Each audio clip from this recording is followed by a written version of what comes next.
everyone, thank you for joining me in this mobility routine. My name is Karen and I'm going to show you the exercises one after the other. You can either work with me and pause the video when you need to, or watch the video all the way through and then practice later at your own pace. I begin by tucking my chin to my chest and rolling down vertebrae by vertebrae.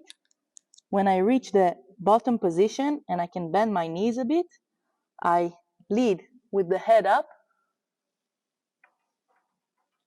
until I'm standing again, and I initiate another one. So chin to chest, I roll down, curl my spine completely, and I can bend the knees on the way down, and on the way up, the top of my head is leading the way up, and I extend the knees backwards as early as I can. So some of you will be able to extend the knees here, and some will do it later in the move, which is okay. Just get this stretch as early as you can.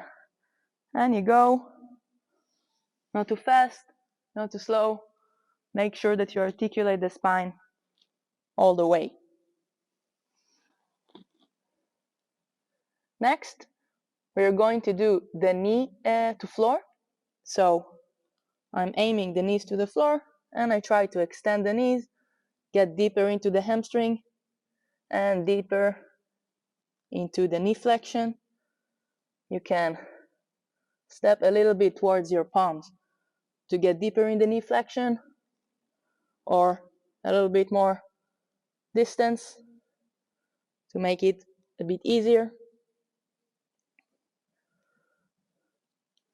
After that, we're going to sit in a squat. We can rest here a little bit, and you can also elevate your heels so you are more comfortable. Ideally, you want to be relatively relaxed here in the squat, and if you can't do it, or it is painful, or you don't have any elevation, you can just skip to the next exercise, which is the pike squat. So I'm extending the knees fully, getting even deeper into the hamstring. I do it wherever I can, maybe it will be here, and I go to my deepest squat. So if you don't have a comfortable squat, here is fine, and you can can move between these positions and go as deep as you can in each of them. If you have a deep squat and a deep pike, great. If you have a high squat and a deep pike, it's another option. Just find a way that you can do it.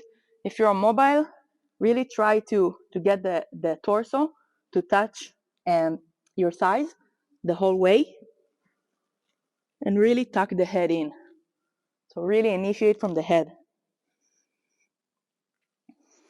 And again, if you can't, just go from here, here, wherever you can.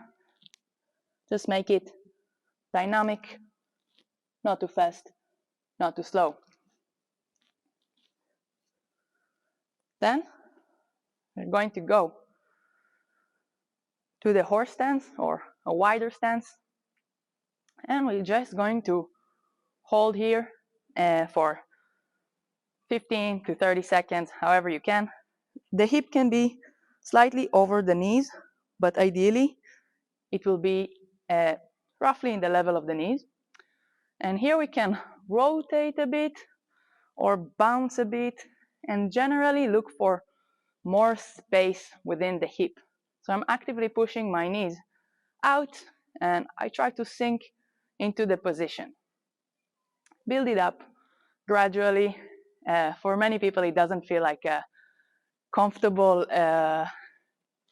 sinking, but over time it will. After that, we're going to move to the lunge.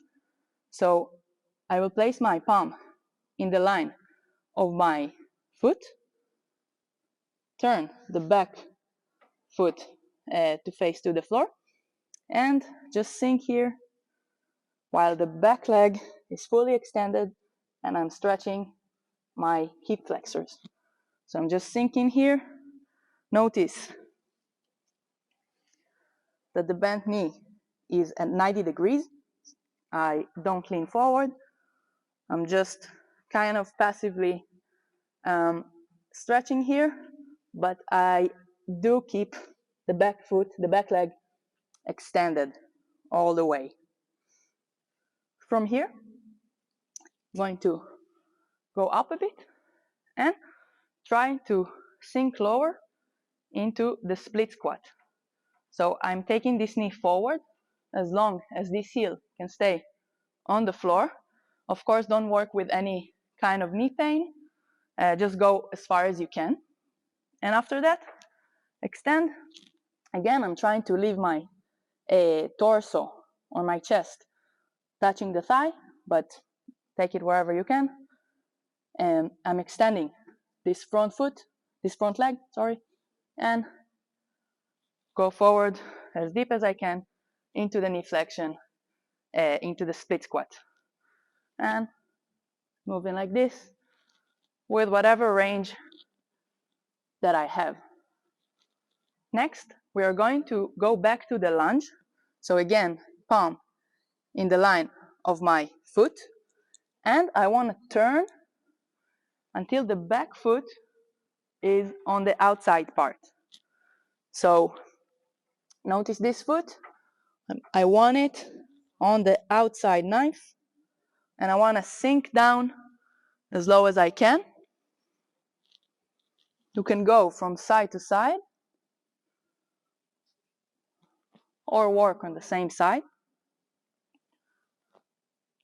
Notice you should really feel the outer side, the outer part of your hip. And a big cue here is not to let the feet move. Try not to change the position at all. So really lean backwards away from the screen on this hand to allow this rotation to happen. Sink as low as you can, be gentle about it, and go back. The next exercise, we'll go to the downward dog position. I want to stretch the chest in the direction of my knees, roughly. I want to keep my knees bent to emphasize the stretch on the upper body. And from here, I roll my spine, vertebrae by vertebrae, until I reach to the upward dog or cobra position. And from here, I tuck my chin in my chest, try to curl my back until I'm in the downward dog again. I'm leading from the hip until I'm fully arched. And here I lead from my head until I am as arched as I can. And the final exercise today is the pike to the plow. So I want to curl down. I'm not pushing, I'm not stressing it in any way, not causing pain, just a light stretch. And here I bend my knees, curl my lower back, and roll back and forth. If you can't touch, just leave your legs in the air. And if you can't reach this kind of shoulder stance, just give a little bit of lift of the hip as much as you can and roll down and spend more time in the pike. Okay, so maybe just a little lift and spend more time in the pike. You can also place your feet on a box or a wall or some elevation that will help you, but don't stress it. It's just unnecessary pressure on the neck. So just make it gentle and you can progress with it over time. That's it for today. Thank you so much for the attention and trust. If you want to check out my online programs, we have locomotion and mobility programs. You can click the links below and I will see you next time.